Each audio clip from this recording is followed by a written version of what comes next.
안녕하세요. 우리 반려동물에 대한 상식을 쉽고 간단하게 알려드리는 우리 동네 수의사 전성권 수의사입니다.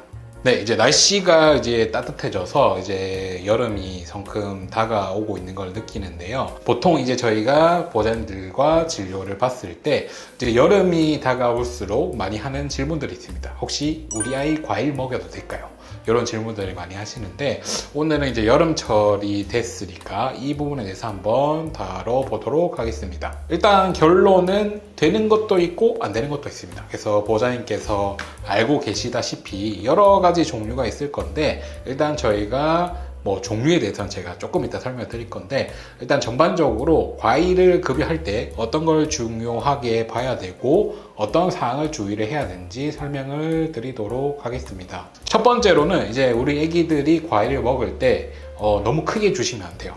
보통은 애기들이 사과, 배, 그 다음에 수박, 기타 등등을 보호자님께서 주실 건데 우리 같은 경우는 그냥 사과 한 조각 아니면 수박을 크게 한 조각을 먹어도 씹어서 삼키기 때문에 사실 특별하게 목에 걸린다거나 식도에 정체가 된다거나 하는 경우는 거의 없는데 사실 우리 애기들 같은 경우는 조금 생뚱맞지만 정말 어이없게도 그냥 사과나 과일을 먹고 식도에 멈춰버려서 식도 이물이 된 상태로 심지어는 내시경을 하고 마취를 하고 이렇게 해서 해야 되는 경우도 있기 때문에 꼭 과일을 급여하실 때는 잘게 저는 이제 보호자님들한테 어린 애기들 카레 먹는 그런 감자, 당근처럼 그런 느낌으로 정말 잘게 잘라서 주시라고 보통 말씀을 드리는데 일단 너무 크지 않게 주시는 게 제일 중요합니다. 왜냐면은 애기들은 주면 꿀떡 삼켜버리기 때문에 이게 식도 이물로 걸려버리면 식도염 생기고 내시경 해야 되고 이런 복잡한 상황이 생길 수 있어서 그 부분은 꼭 주의를 하셔야 됩니다. 그리고 두 번째로는 과일을 주신다면 씨앗은 꼭 빼고 주세요.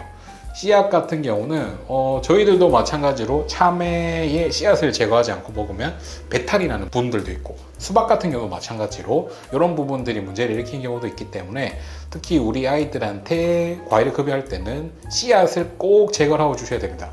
예를 들어서 수박, 그 다음에 참외, 그 다음에 당연히 복숭아, 자두 이런 거는 말할 것도 없이 결국 큰 씨앗이고 특히 복숭아, 자두 이런 거 같은 경우는 씨앗을 만약에 꿀떡 삼켰는데 그 부분이 식도에 걸리거나 아니면 위에 있거나 아니면 소장에 막혀서 수술을 하는 경우도 있을 수 있기 때문에 꼭 주의를 하셔야 됩니다.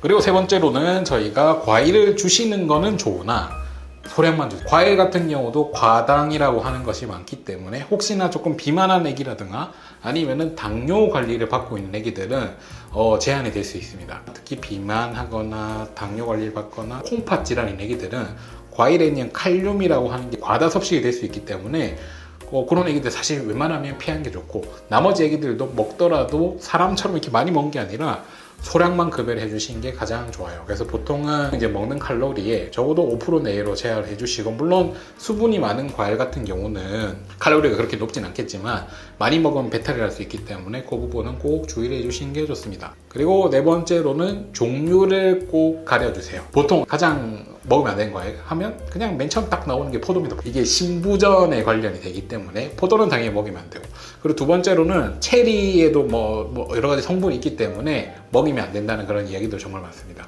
그리고 나머지 과일 같은 경우도 보통 과일이라고 하기 좀 애매한 경우도 있을 수 있는데 아보카도 같은 경우도 마찬가지고 먹으면 안 된다고 하는 거는 최대한 애매하다 그럼 사실은 안 먹이시는 게 좋아요. 그러면 먹어도 되는 대표적인 여름 과일이 뭐냐라고 하면 보통은 수박, 그 다음에 참외, 그 다음에 자두, 복숭아, 살구 요 정도가 될 건데 대신에 애기들마다 이거에 대한 알러지 반응이 있을 수도 있고 평소에 먹어보지 못한 거라든지 그런 부분은 어쨌든 조금씩 급여를 해보면서 반응을 보면서 먹여주시는 게 좋고 사실은 웬만하면 그렇게 많은 양을 먹이지는 않으시면서 애기가 그 전에 먹어본 경력이 있고 특별하게 문제 없는 것만 먹이시는 게 가장 좋습니다. 네, 오늘은 저희가 이제 보호자님들께서 여름철에 질문을 많이 해주시는 과일에 대해서 한번 알아봤는데 이 부분은 꼭 참고해서 시원한 여름을 났으면 좋겠습니다. 오늘의 내용이 도움이 되셨다면 구독과 좋아요를 눌러주세요.